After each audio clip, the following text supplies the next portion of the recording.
Hello students, welcome to part number 4 of charge of GST. इस chapter में हम composition के सेक्शन को कंटिन्यू करेंगे। हम इसमें और कुछ एग्जांपल्स एंड कुछ केसेस और देखेंगे। बेयर एक्ट हमने लास्ट लेक्चर में पूरा कवर कर लिया था। उसमें 5 सब सेक्शंस थे, वो हमने पूरा कवर कर लिया था। अब जो है हम उसी को कंटिन्यू करने वाले हैं। लेट्स सी आईसीए ने अपने मटेरियल में और कौन से केसेस बना रखे हैं। कंपोजिशन बिकॉज एक लेंथी सेक्शन है, तो थोड़े उसमें केसेस ज़्यादा बन जाते हैं, but it is very easy to understand. Even मैं आपको बताता हूँ, आप रियल लाइफ में भी आपने कई जगह देखा होगा, या फिर अगर आपने नोटिस नहीं किया तो अब जो मैं बताऊँगा आप नोटिस करने लग जाओगे। When ever you see any confectionery store या कोई भी छोटी मोटी दुकान आप देखते हो, मोस्टली केसेस में क्या होता है कि वो कंपोजिशन डीलर्स ही होते हैं। क्योंकि जैसे आपके लोकेलिटी में कोई छोटी सी कन्फेक्शनरी की शॉप है, अब वो इतनी बड़ी तो है नहीं कि उसका 1.5 करोड़ का टर्नओवर क्रॉस होगा। इतना बिजनेस छोटे लोकेलिटी में कम ही होता है, उतना ज़्यादा नहीं होता। तो इसलिए जो भी कंपोजिशन डीलर्स होते हैं, उन्होंने अपने नेम जो उनका बोर्ड लगा होता है शॉप का, उस पर लिखा होता है कंपोजिशन डीलर। तो ये आप एक बार नोटिस करके देखना। आसपास की जितनी आपकी लोकेशन में शॉप्स होंगी, वहाँ पे आपको ज़रूर दिखेगा। मेरे को भी मेरे टीचर ने ये बताई थी जब मैं इंटरमीडिएट में था, और मैंने खुद भी नोटिस करना शुरू किया, और मुझे कई सारे शॉप्स से मिले जहाँ पे उनके बोर्ड पर कंपोजिशन डीलर लिखा हुआ था। तो this is a requirement by GST कि whenever you are dealing when as a composition dealer, whenever you are registered as a composition dealer, you have to mention this thing on the name board. ठीक है, so that any customer who is coming to purchase anything, he will know that okay, this person is a composition dealer, ये composition dealer हैं, और ये GST नहीं ले सकते मुझसे। ऊपर हमने देखा था ना, composition dealer जो है वो जीएसटी अपने कस्टमर से नहीं चार्ज कर सकता। ठीक है, ये चीज़ हमने देखी थी ऊपर। तो इफ़ एनी कन्फेक्शनरी डीलर या फिर कोई भी तरह का बिजनेस है जो कंपोजिशन में है, वो जीएसटी नहीं चार्ज कर सकते, और उनको मेंशन भी करना पड़ता है कि they are a composite dealer. Right, ठीक है। अब जब हमने कल हमारा सेक्शन 10 पढ़ा था, तो उसमें क्या था ना कि कई सारे, जैसे सबसेक्शन 1 है, 2 है, उसमें बेसिकली कैटेगरीज थे कि ये लोग जो हैं इस रेट पे कंपोजिशन स्कीम में आ सकते हैं। लेकिन साथ में उसके एक और सबसेक्शन था, सबसेक्शन 2A। 2A ये कहता था कि जो लोग जो लोग सेक्शन 10 के सबसेक्शन 1 और 2 में फॉल नहीं करते, वो लोग 2A में आते हैं। उसके कुछ कंडीशंस अगर आप फुलफिल करते हो, और आपका टर्नओवर का उन्होंने लिमिट रखा था 50 लाख रुपीज़। ठीक है, वो उसका बेल एक्ट को बता रहा हूँ मैं। बेल एक्ट में दे रखा था 50 लाख रुपीज़। ठीक है, अब वहाँ पे ये भी लिखा था कि not exceeding 3% tax of the turnover in state और union territory. In state of union territory लिखा था वहाँ पे, मतलब that is talking about SGST और यूटीजीएसटी। अब हम देखते हैं कि इफेक्टिव टैक्स रेट उनका क्या बनता है। We are starting with section 10 subsection 2A की explanation. Okay, as per the analysis. चलो स्टार्ट करते हैं। देखो, rates of taxes in case of composition levy under section 10 subsection 2A. A registered person opting for composition levy under section 10 subsection 2A shall pay tax at the rate of 3%. आगे देखो क्या लिखा है, effective rate 6%, that is CGST plus SGST and UTGST. तो actually rate तो हमारा 6% है of the turnover of supplies of goods and services in the state और यूनियन टेरेटरी। ठीक है, चलो ठीक है, इलस्ट्रेशन देखते हैं, इससे आपको ज़्यादा समझ में आएगा। Example will be very helpful for understanding section 10 subsection 2A। ठीक है, देखो क्या लिखा एग्जाम्पल में।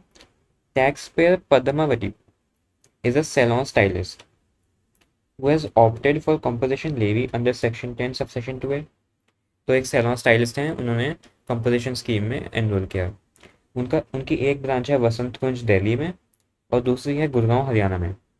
दो अलग स्टेट्स होगी यहाँ पे, एक दिल्ली होगी और एक हरियाणा होगी। ठीक है, टोटल टर्नओवर कितना है इनका, 45 lakhs in the previous financial year. 45 lakhs है टोटल, 25 उनका आया दिल्ली से, 20 लाख उनका आया गुड़गांव से। Okay, turnover of branches B1 between the first quarter of financial year. पहले क्वार्टर के आपको बता दिया, आपको याद होगा जो कंपोजिशन स्कीम में होते हैं उनको क्वार्टरली टैक्स पे करना होता है, बट रिटर्न उनकी एनुअली फाइल होती है।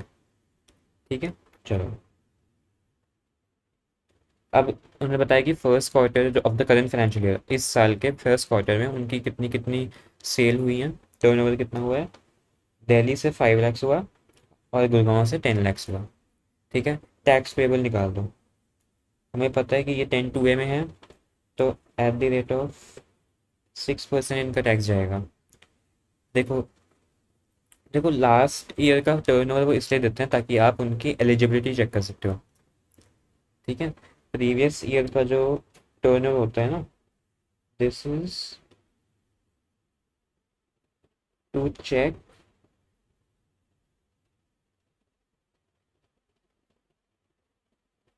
Eligibility. Okay, that is to check the eligibility in whether they are falling in this section। ठीक है, टोटल टर्नओवर कितना है इनका, 45 लाख। 50 से कम है ना, बस हो गया। आप 10 2 में आ गए आप। ठीक है, चलो। फर्स्ट क्वार्टर में 5 लाख किया, 5 लाख का 6% लगा तो 30,000। दूसरे में 10 लाख किया, 10 लाख का 6% लगा तो 60,000। टोटल टैक्स आपका बन गया 90,000। ठीक है ना, उस क्वार्टर में आप 90,000 की आप पेमेंट कर दो। ठीक है सर, चलो नेक्स्ट चलते हैं।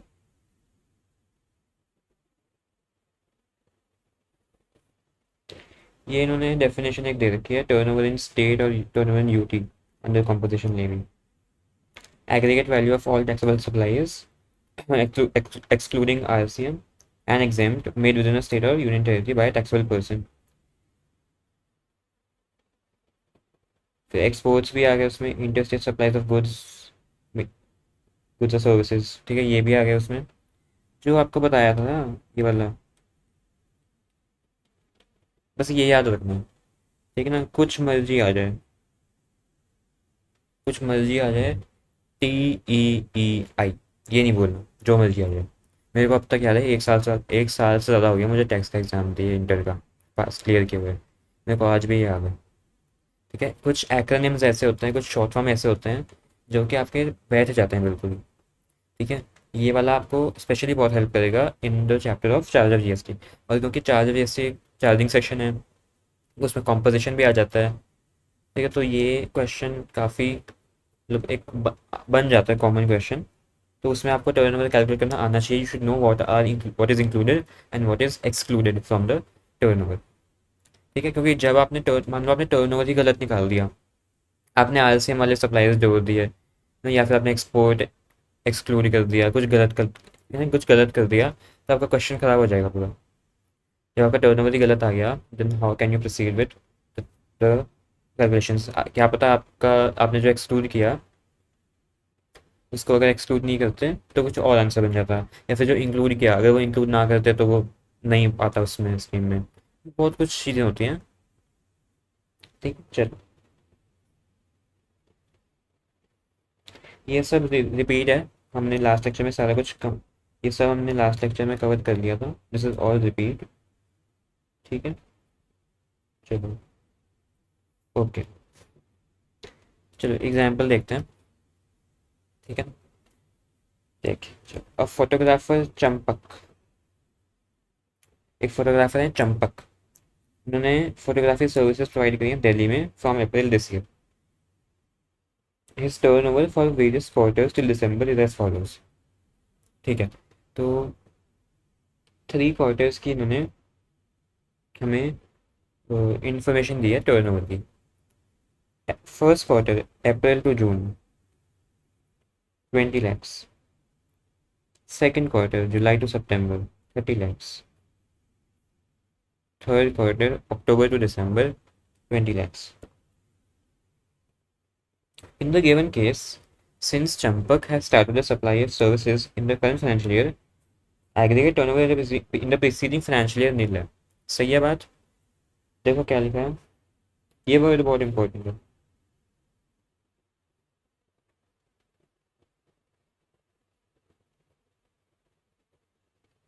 दिस ईयर, दिस ईयर उसने साथ किया, मतलब पिछले साल तो कुछ था ही नहीं, बिजनेस ही नहीं था, तो पिछले साल का टर्नओवर हम कैसे देखेंगे जब कुछ था ही नहीं।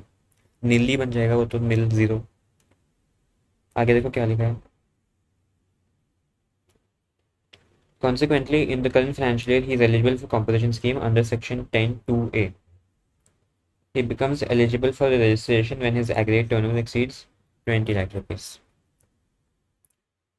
Okay. While registering under GST, he opts for composition scheme under section 10(2)(a). Okay, तो इसने 10(2)(a के लिए ऑप्ट कर लिया। ठीक है। For determining that his turnover of the state for payment of tax under composition scheme under 10(2)(a, turnover of April-June quarter 20 lakhs shall be excluded as the value of supplies from the first day of April of a financial year up to date when such person becomes liable are excluded for this purpose. तो basically क्या है, अप्रैल से लेके जिस दिन तक आप liable हो फॉर रजिस्ट्रेशन उतना टर्नओवर वो एक्सक्लूड कर देते हैं फॉर डिटरमाइनिंग द टर्नओवर। आपको ऊपर वाली टेबल दिखाता हूँ एक, देखो ये देखो, ये जो टेबल थी ना इसमें देखो ये लिखा है यहाँ पे, लुक एट दिस।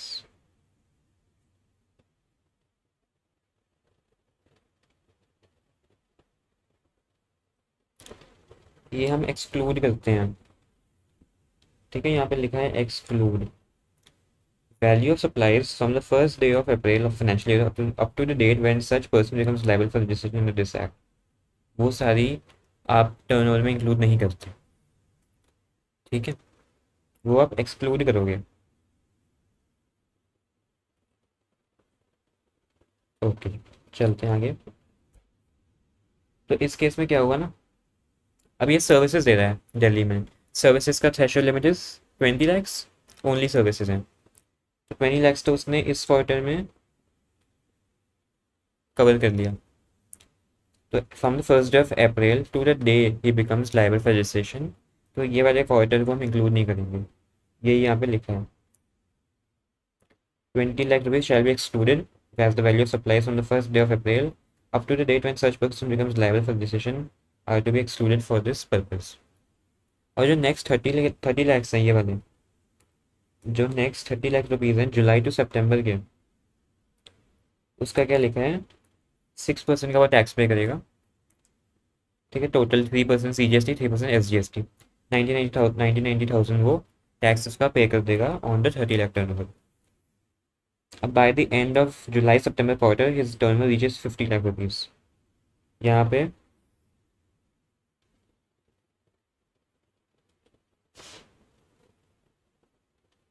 यहाँ पे 50 लाख रुपीज़ उसका क्रॉस हो गया, इधर इधर ही क्रॉस हो गया 50 lakhs, ठीक है ना। आगे देखो क्या लिखा, consequently his option to avail composition scheme under section 10(2)(a) shall lapse by the end of July September quarter. क्योंकि जब 50 लाख रुपीज़ वो पहुंच गया, जो कि 10 सबसेक्शन 2A का जो लिमिट है वो 50 लाख रुपीज़ था, अब वो उससे ऊपर आ गया, ठीक है। तो अब इस केस में क्या हुआ, because he has exceeded the threshold limit for section 10 subsection 2A, now that option will lapse and thereafter he is required to pay tax at the normal rate of 18%। Thus the tax bill for October December कितना cell हुआ, 20 lakhs, 20 lakhs into 18%, 3,60,000, ठीक है। देखो क्या हुआ ना, मैं आपको स्टार्टिंग से बता दूँ हुआ क्या, दोबारा देखते हैं इसको। जो फर्स्ट क्वार्टर है, क्वार्टर नंबर 1, उसमें 20 लाख की सेल हुई, ठीक है, लेकिन from the first day of April to the day when he becomes liable for registration, उस दिन का एक्सक्लूड करते हैं, तो हमने फर्स्ट क्वार्टर की सेल एक्सक्लूड कर दी, टर्नओवर हमने लिया नहीं, ठीक है। अब जुलाई टू सितंबर में उसने 30 lakhs किया, 30 lakhs जो है वो 50 lakhs के नीचे है ना, तो 30 lakhs में उसने जो है 6% अपना पे कर दिया, हो गई बात।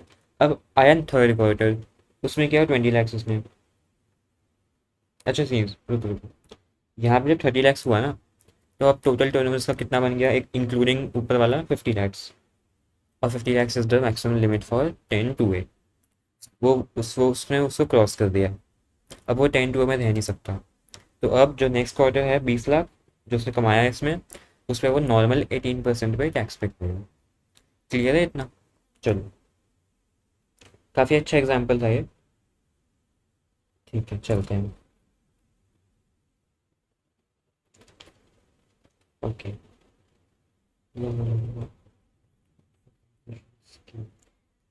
ठीक है, ये देखते हैं कि प्रश्न में क्या लिखा है। Who are not eligible to opt for composition scheme. कौन कौन है जो कॉम्पोजिशन स्कीम में नहीं पार्ट ले सकते। दो चीज़ें आती हैं इसमें, या तो 10(1) का बताएंगे या 10(2)(a) का बताएंगे। पहले 10(1) से स्टार्ट करते हैं।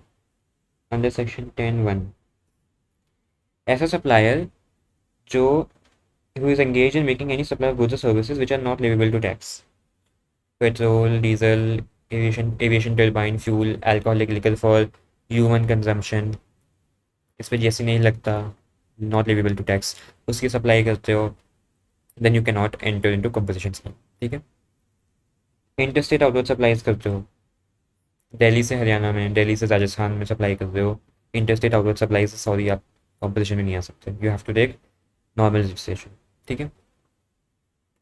Person supplying to ECO who is required to collect tax at source, ECO से कुछ सर्विस सप्लाई करो, उबर टैक्सीज के लिए हो गया, फिर अर्बन कंपनी हो गया, ये सब है। You are a manufacturer of ice cream, pan masala, tobacco, aerated waters, fly ash bricks, fly ash aggregate, fly ash blocks, bricks or fossil meals or similar siliceous earths, building bricks, earthen or roofing tiles, इन सब का manufacture हो, then also you cannot enter into composition scheme। आप CTP या NRTP हो, इसमें मैंने detail discussion करी थी लास्ट लेक्चर में, if you have not watch that पहले वो देख लेना। CTP NRTP का मैंने काफ़ी अच्छे से आपको एग्जाम्पल के साथ एक्सप्लेन किया था, है ना, एक बार वो देख लेना। सप्लायर ऑफ सर्विस सप्लाई करते हो आप, ठीक है, लेकिन उसमें भी एक कंडीशन थी सर्विसेज सप्लाई करने में, कुछ परसेंटेज दी हुई थी, आगे देखते हैं क्या है परसेंटेज, कि उतना परसेंटेज आप ऑफ द टर्नओवर आप सर्विस सप्लाई कर सकते हो, और एक और लिमिट भी दी हुई थी 5 लाख रुपीज़ की, वो भी है इसमें, ये दे दी, इसकी बात कर रहा हूँ मैं। ठीक है, साथ साथ देख लिया हमने, वेट नहीं कराया मैंने आपको, साथ साथ ही देख लिया कि क्या लिखा था, 10% of the turnover in state duty और 5 लाख विच इज हायर। ठीक ना, हायर वाला ये याद रखनी है, लोअर नहीं कर देना वहाँ पे, हायर करनी है, 10% और 5 lakh which is higher. Okay, let's continue now. ठीक है सर, ये तो 10(1) का हो गया, 10(2)(a) का बताओ। आ जाओ बच्चा, 10(2)(a) में आ जाओ, देखते हैं। Same, not able to tax पहला, इंटरस्टेट आउटवर्ड सप्लाईज दूसरा, ईसीओ आ गया वापस। ठीक है, मैन्युफैक्चर ऑफ नोटिफाइड गुड्स और supply of notified services, CRT NRTP, बात करता हूँ, बहुत हद तक सेम था 10(1) से। एक तो ये नहीं आया, ठीक है, ये इधर नहीं आया, ठीक है, बस ये डिफरेंस है मेन। ओके, हाँ ये बहुत इंपॉर्टेंट है, ये ध्यान रखना है इसका।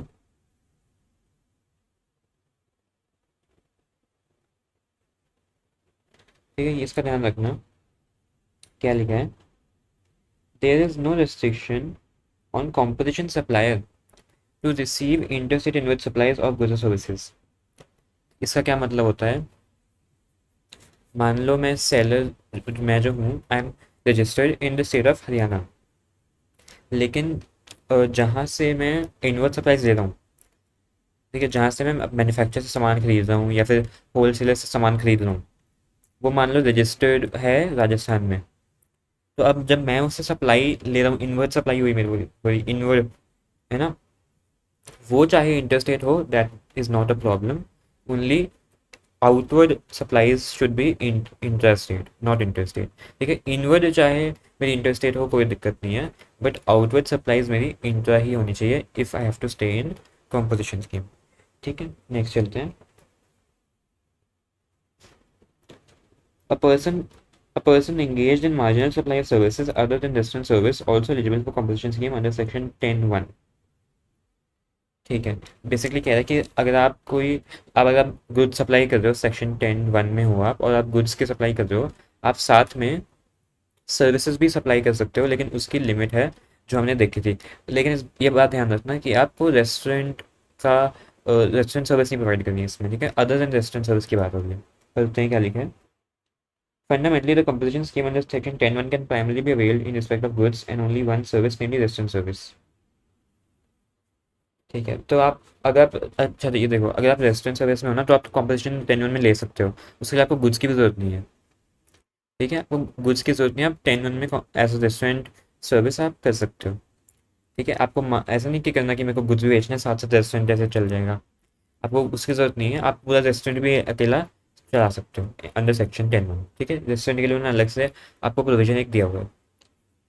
लेकिन कुछ ऐसे केस होते हैं where a manufacturer trader is also engage in supply of service other than restaurant service through the percentage of supply of service is a very though this percentage of supply of service is very small as compare to supply of goods. ठीक है,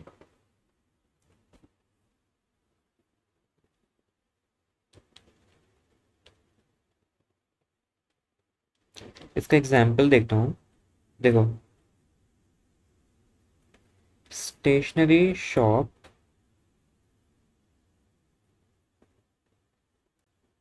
giving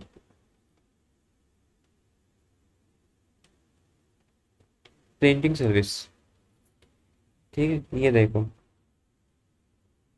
अब जो stationery की shop होती है वहाँ पे आप जाते हो पेन पेंसिल इरेजर शार्पनर, ठीक है, स्टेशनरी के आइटम्स खरीदने। लेकिन वो आपको वहाँ पे प्रिंटिंग की सर्विस भी दे रहे हैं।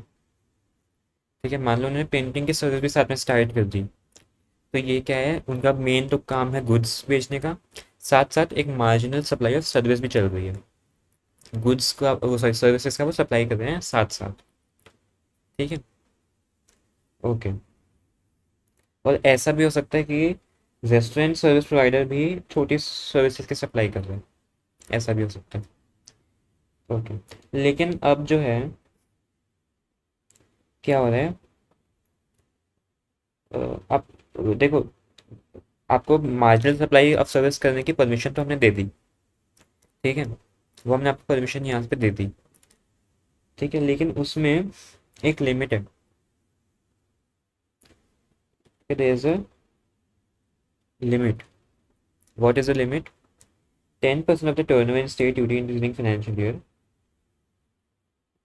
और ₹5 lakh whichever is higher. ठीक है, या तो 10% of the turnover in the state of duty for the preceding financial year और ₹5 lakh whichever is higher. उससे ज़्यादा की आप मार्जिनल सप्लाई सर्विस नहीं कर सकते। ठीक है ना, उससे ज़्यादा की आप मार्जिनल सप्लाई ऑफ सर्विस नहीं कर सकते। या तो 10% होगा आपके टर्नओवर का, है ना। If it is more than 5 lakhs तो उससे ज़्यादा आप नहीं कर सकते, and if it less than 5 lakh तो उसमें 5 लाख हायर है, तो 5 लाख से ज़्यादा नहीं कर सकते। समझ गए आप बात? ठीक है,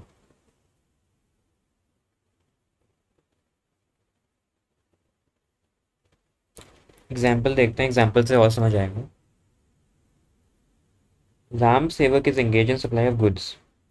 तो राम सेवक जी हैं, वो गुड्स की सप्लाई में एंगेज हैं। ठीक है, उनका turn over in the preceding financial year 60 lakh rupees. ठीक है, इनका 60 लाख हो गया। 10(1) में लिमिट थी 1.5 करोड़ की। 10(2) से कंफ्यूज मत करना, 10(2) की अलग लिमिट है 50 लाख रुपीज़, इसकी अलग है 1.5 करोड़। ठीक है, since his aggregate turnover in the preceding financial does not exceed 1.5 crores, he is eligible for composition under 10(1). ठीक है, यहाँ तक सही, सब सही चल रहा है। और further in the current financial year he can supply services other than restaurant services up to a value of not exceeding 60 lakh, है ना, तो 10% कर दो 6 लाख और 5 लाख whichever is higher। 10 तो इसमें 6 लाख जो है वो हमारा हायर अमाउंट बनता है, 5 लाख से तो ज़्यादा ही ना, 6 lakh. Thus, he can supply services up to a value of 6 lakh in current financial year. If the value of services supplied exceeds 6 lakh, he becomes ineligible for the compensation scheme and has to opt out of the same. अगर 6 लाख से ज़्यादा उसने service provide कर दी तो आप 10(1) में in eligible हो जाओगे और आपको उससे बाहर आना पड़ेगा। ठीक है, चलो, इसकी बात हमने कर ली थी इंटरेस्ट इनकम की। Interest discount in case of loans and advances जो था वो टर्नओवर में नहीं आता। ठीक है, एक बार देखो क्या लिखा है यहाँ पे। While computing value of services other than restaurant service as referred in this provision, interest on loan deposit advances will not be taken into account, क्योंकि एट द एंड ये गुड्स तो है नहीं, सर्विस ही है। अब मान लो आप लैंडिंग की सर्विस दे रहे हो जबकि आपका बिजनेस नहीं है, वो लैंडिंग दे रहे हो, उस पर आपको इंटरेस्ट अर्न हो रहा है, ठीक है, तो वो जो है वो आपके टर्नओवर का पार्ट नहीं बनती है, will not be taken into account, ठीक है ना। ओके।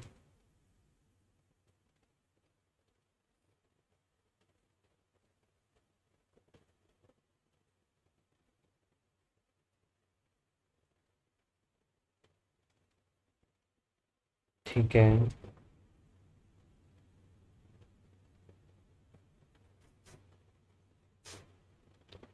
ओके, चलते हैं आगे।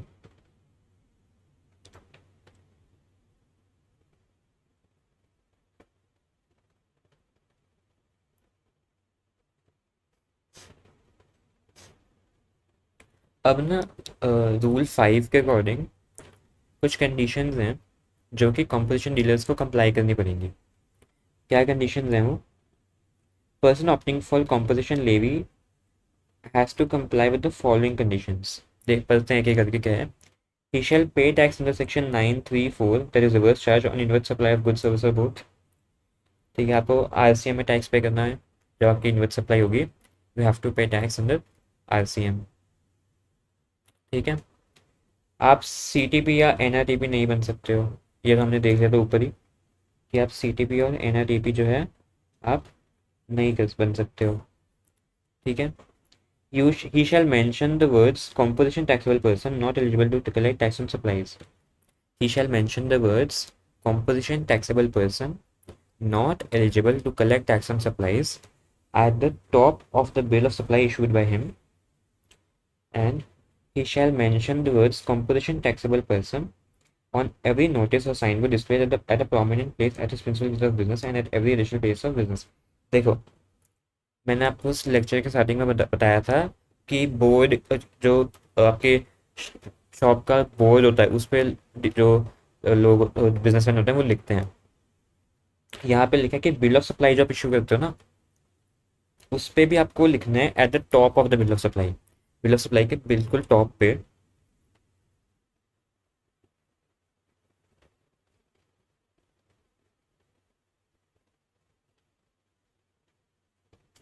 यहाँ पे देखो बिल्कुल टॉप पे, ठीक है।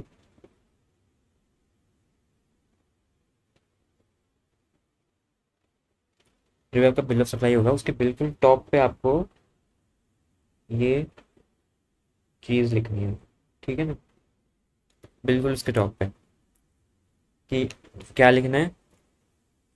Composition taxable person not eligible to collect tax on supplies. Composition taxable person not eligible to collect tax on supplies. चलो, he shall mention the words composition taxable person, ये चीज़ आपको लिखनी है। composition taxable person on every notice और sign board, हर notice board या हर sign board पे जो आपके prominent place of place and at every additional place जहाँ पे आपके बीच डिस्प्ले है, उधर आपको ये कॉम्पोजिशन टैक्सेबल पर्सन लिखना ही पड़ेगा एज पर रूल 5, ठीक है। जो आपको स्टार्टिंग में बताया था ये वही बात कर रहा है, ठीक है। ओके, अब ये आ गए आपके नोटिफाइड गुड्स, जो कब से हम बात करते थे ना, ऊपर आपको दिखाता हूँ मैं कहाँ पे आया था नोटिफाइड गुड्स। ये देखो, notified goods and supply of notified services, ये भी कई चीज़ें यहाँ पे आ रही हैं। तो ये अब कहाँ पे आएगी, नीचे देखते हैं, नीचे स्टार्ट हो गई है टेबल में। A registered person opting for composition scheme under section 10(1) must not be engaged in the manufacture of goods as notified under section 10(2)(e). ठीक है, 10(2)(e) में ये नोटिफाई किए गए हैं और एक नोटिफिकेशन आई थी 14/2019 CT डेटेड 7 मार्च 2019, ठीक है। अब क्या क्या इसमें मेंशन है, पहला तो देखो आइसक्रीम आ गया, ice cream and other edible ice whether और नॉट कंटेनिंग कोका, ठीक है। आपका आइसक्रीम आ गई, फिर आपका पान मसाला आ गया, ऊपर जो हमने पढ़ा था सारा कुछ बिल्कुल वही है। Tobacco and manufacture tobacco substitutes ये आ गई. Aerated waters, fly ash bricks, fly ash aggregate, fly ash blocks, bricks of fossil meals or similar siliceous earths, building bricks, earthen और roofing tiles. ये सब इसमें आ जाते हैं जो नोटिफाइड हैं, जिन पे आप अगर आप इनकी मैन्युफैक्चरिंग में हो. ठीक है, ये बात आपको ध्यान रखनी है.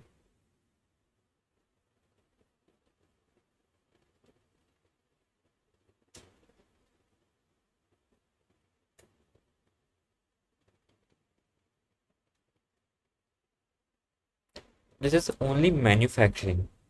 ठीक है, read, take a look at this word.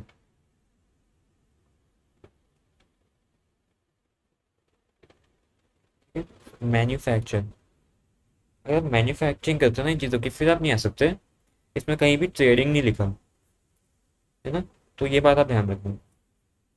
चलो.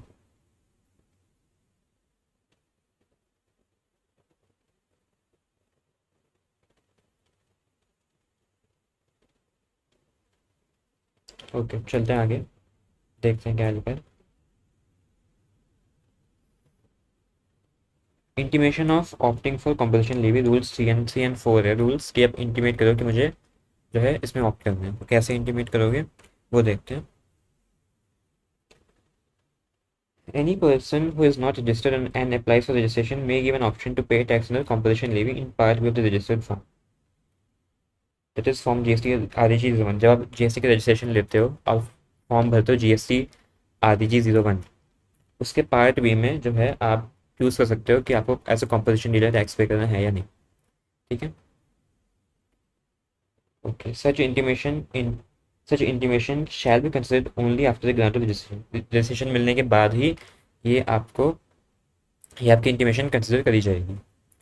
ठीक है. Okay. And the option to pay tax on the compulsion levy shall be effective from the date from which the registration is effective. Okay, चलते. अब sir, वो तो जो case था पहला, वो था जब आप रजिस्टर्ड नहीं हो, आप रजिस्ट्रेशन ले रहे हो. ठीक है. अब आप ऐसी चीज़ बताओ जिसमें मैं ऑलरेडी GST में रजिस्टर हूँ as a normal tax payer. ठीक है, अब मुझे कंपोजिशन में आना है. Because of any reason I want to opt for composition. I am already normal tax payer under GST. लेकिन अब मेरा मन कर रहा है कि मुझे कंपोजिशन में ज़्यादा बेनिफिट लग रहा है, बेनिफिशियल लग रहा है. I want to opt for composition scheme. ठीक है, मैं न्यू रजिस्ट्रेशन तो नहीं लेने वाला ना. मैं कैसे न्यू रजिस्ट्रेशन ले सकता हूँ, ऐसे नहीं ले सकता मैं. तो मैं क्या करूँगा, देखो इन्होंने बता रखा है आपको क्या करना है उस केस में. Intimation by registered person. A registered person who opts to pay tax on the compulsion levy shall electronically file an intimation in prescribed form on the GST common portal. एक prescribed form में आप intimation file करो GST portal पे. That shall be filed prior to commencement of financial year.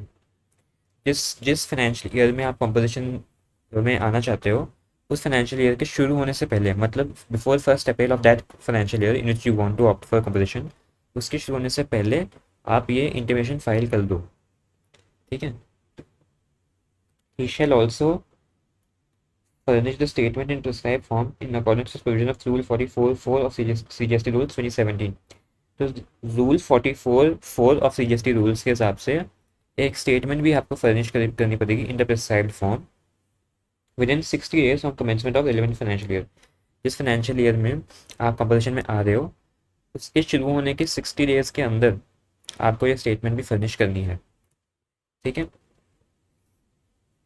Any intimation in respect of any place of business in a state or UT shall be deemed to be an intimation in respect of all other places of business registered on the same PAN. वही बात हुई जो मैंने आपको पहले पिछले lecture में बताई थी.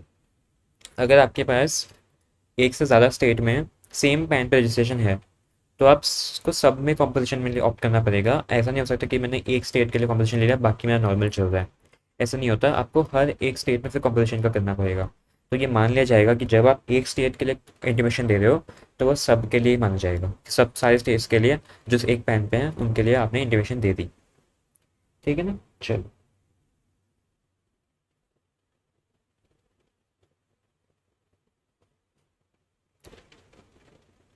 अब जो कंपोजिशन है उसकी वैलिडिटी कितनी होती है, ओके देखते हैं।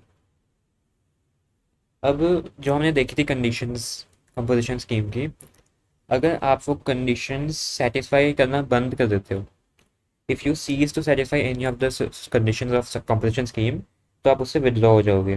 Withdrawal from composition scheme by tax payer ceases to satisfy any of the prescribed conditions, ठीक है।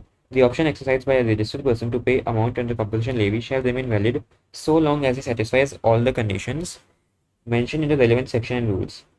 For instance, the option to pay tax under the composition scheme lapses from the day on which the aggregate turnover exceeds the specified limit of, जो भी जिसमें आप fall करते हो specified limit में, अगर उस दिन से वो एक्सीड कर गया, ठीक है, या तो आप 10 1 में हो तो 1.5 है, फिर 10 2 में 50 देखा था, 75 देखा था, अगर आप उसको क्रॉस कर देते हो आपकी थ्रेशोल्ड लिमिट को ऑफ दैट कॉम्पोजिशन स्कीम, तो आप जो है वो आपका लैप्स हो जाएगा कॉम्पोजिशन का ऑप्शन, ठीक है।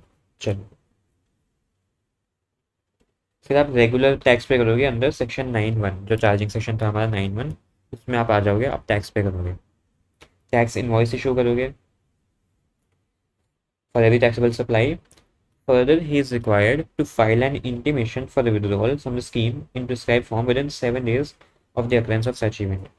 क्या लिखा है? Further, he is required to file an intimation for withdrawal from the scheme in prescribed form within 7 days of occurrence of such event. जैसे ही आपका टर्नओवर क्रॉस हुआ, उसके 7 डेज के अंदर आपको एक इंटीमेशन फाइल करनी है कि ऐसा कुछ हो गया है, तो मैं अब इससे विड्रॉ कर रहा हूँ, ठीक है। चलो, effective date from which withdrawal shall take effect shall be date indicated by him in his intimation, but such date may not be prior to the commencement of financial year in which such intimation is being filed. तो जिस date पे आपने intimation दी थी, जिस date जो date बताई है intimation में, वो इफेक्टिव डेट मानी जाती है आपकी विड्रॉल की, लेकिन वो उस फाइनेंशियल ईयर के कमेंसमेंट से पहले नहीं हो सकती, ठीक है ना। जिसमें आपने इंटीमेशन फाइल किया उससे पहले नहीं हो सकती, फाइनेंशियल ईयर की स्टार्टिंग से 1 अप्रैल से पहले वो नहीं हो सकती जिसमें आपने फाइल कर दिया, ठीक है, ये आपको ध्यान रखना है। ओके,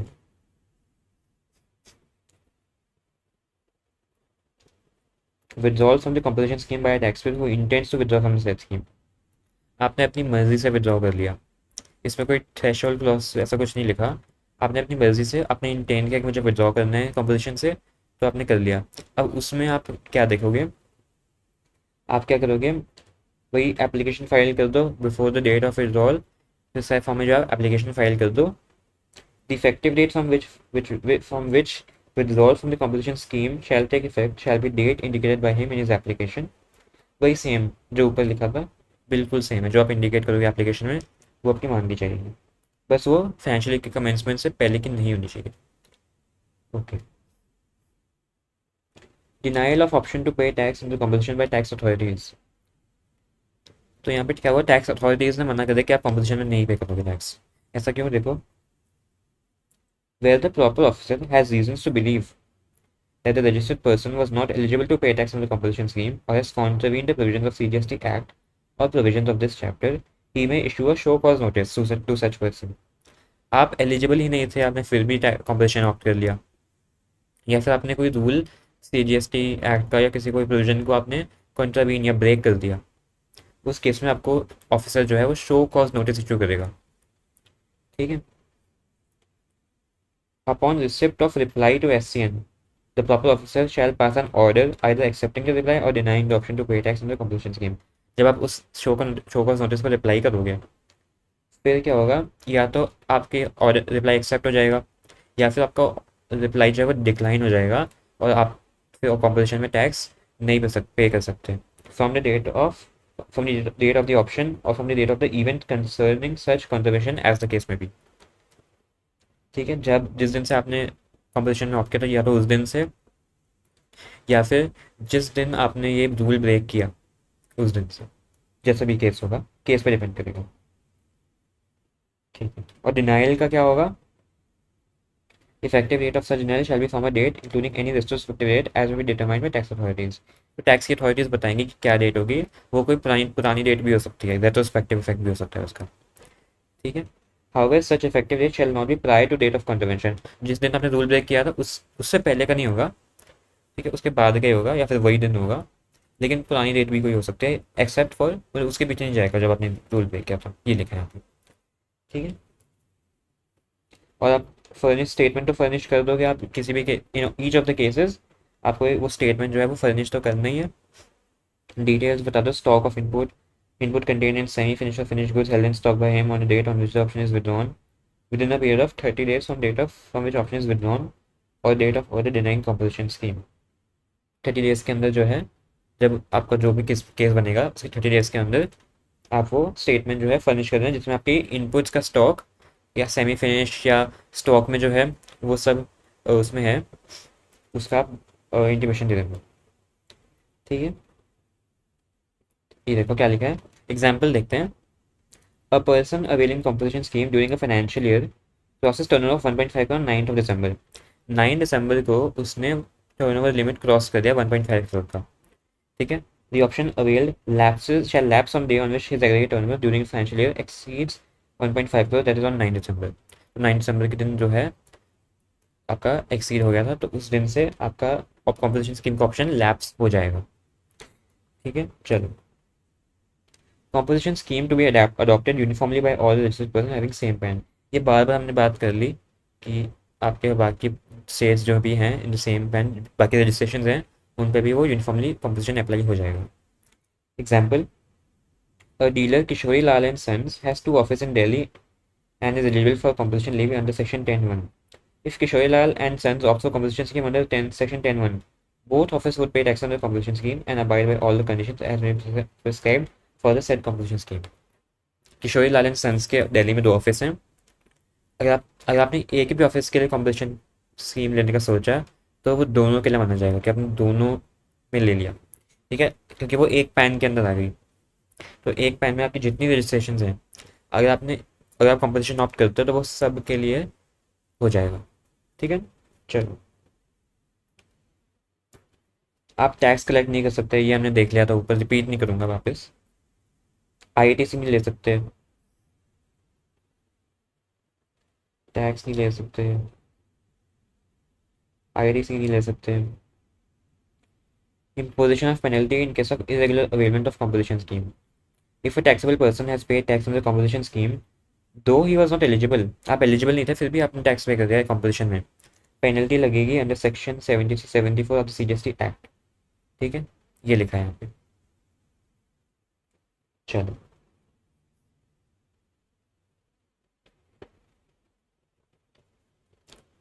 ठीक है। तो यहाँ पे हमारा चैप्टर का जो थ्योरी पार्ट था वो सब खत्म हो गया। ठीक है, charge of GST officially is over. एक बार मैं एक और पार्ट बनाऊंगा इसका, that will be for questions. ठीक है, अभी जितने भी हमारे बैक एक्सरसाइज में क्वेश्चंस बचे हैं उसका एक पार्ट मैं लेके आऊँगा। इस पार्ट में वो हम कवर नहीं करेंगे, let's keep it for the next part only. ठीक है, ताकि आप अभी जितना आपने पढ़ा है उतना आपको एब्जॉर्ब हो जाए, ज़्यादा ओवरलोड नहीं करूँगा मैं। दो अभी आज का लेक्चर 45 मिनट्स का अभी चल रहा है, फिर भी मैं ओवरलोड नहीं करना चाहता। जितना आपने अभी तक रीड किया, जितना अभी तक समझा है उसको खुद से रीड करो। ठीक है, समझो। कंपोजिशन वैसे अगर आप देखोगे तो एक बार दो बार आप पढ़ोगे ना, आपके दिमाग में बैठ जाएगी वो चीज़। ठीक है, इतना कोई कॉम्प्लेक्स सेक्शन नहीं है। हाँ, ये आई से लेंथ थोड़ी लंबी कर देती है, 80 पेजेस 90 पेजेस का चैप्टर बन जाता है, लेकिन ट्रस्ट मी चैप्टर में कुछ खास नहीं था, वो वेरी इजी टू अंडरस्टैंड। ठीक है, टफ चीज़ नहीं है, समझ आ जाएगा। Try to understand things slowly slowly. ठीक है, अपने पेस पे आराम से चीज़ें समझो। जीएसटी बहुत स्कोरिंग सब्जेक्ट है, मैंने खुद जीएसटी में बहुत स्कोर किया था इन टैक्सेशन सब्जेक्ट। ठीक है, आज का लेक्चर इतना ही रखते हैं। नेक्स्ट लेक्चर में क्वेश्चन आंसर्स करेंगे जितने भी बैक एक्सरसाइज में हमारे बचे हुए हैं। जो मैंने पार्ट 2, आई थिंक पार्ट 2 था वो जो मैंने डाला था, that was about the question answers for RCM. ठीक है, तो अगर आपने वो नहीं देखा पहले आप वो देख लेना। आरसीएम का पार्ट खत्म कर लो, सेक्शन 9 खत्म कर लो, फिर 10 में आओ। ठीक है, नेक्स्ट पार्ट जो आएगा आई थिंक पार्ट नंबर 5 बनेगा वो हमारा चार्ज का। वो आप देखना, उसमें क्वेश्चन आंसर्स कवर करेंगे ऑफ कॉम्पोजिशन गेम। ठीक है। ओके, तो आज के लेक्चर के लिए इतना ही रखते हैं। अगर आपको वीडियो मेरी पसंद आई तो please like the video, share with your friends and subscribe to the channel. ठीक है, your support matters a lot.